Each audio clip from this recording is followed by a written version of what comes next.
Today we're gonna be looking at functions, and with functions we're gonna start off with the straight line graph.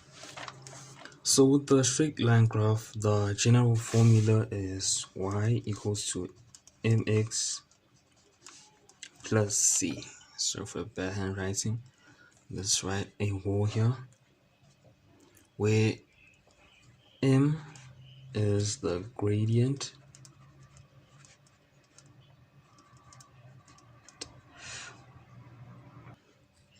and c is the y-intercept right here. Y-intercept is where x is equals to 0. That's the y-intercept.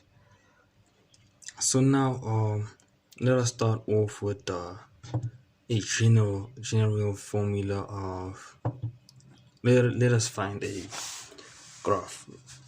Let's see, we're looking at a straight line graph. So let us say it would be something like this, right? So an example of the graph would be a graph passing through these points, right?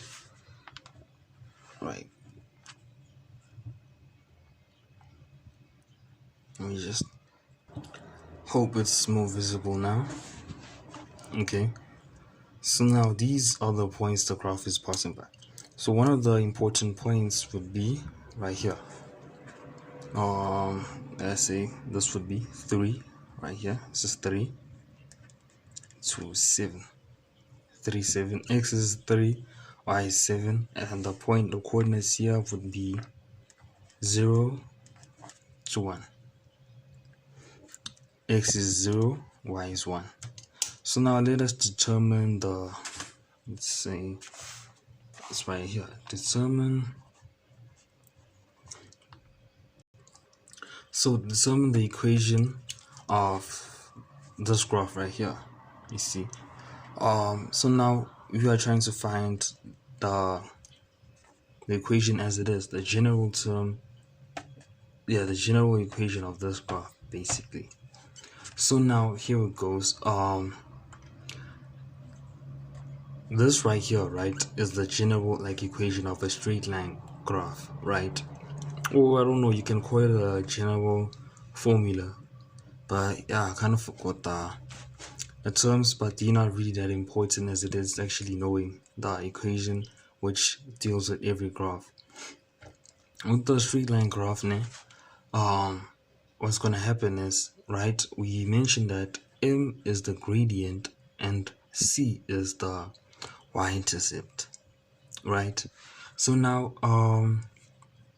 obviously at some points, some graphs you don't see the point where you get to the y-intercept. Like if the graph was like something like this,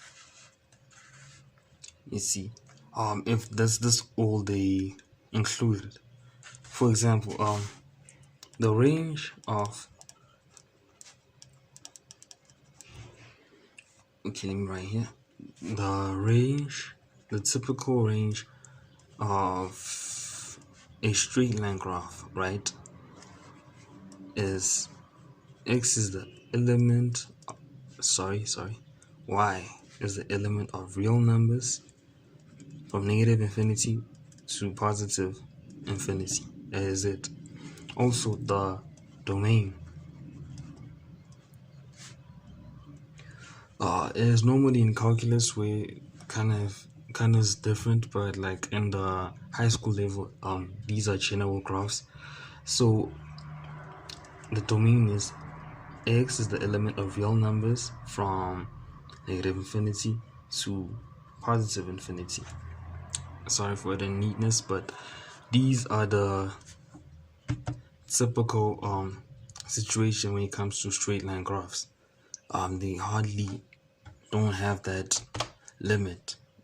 They do not have an asymptote. So the graph will be actually running from negative infinity towards positive infinity. The domain we go coming from negative infinity towards positive infinity. So it's the same thing with the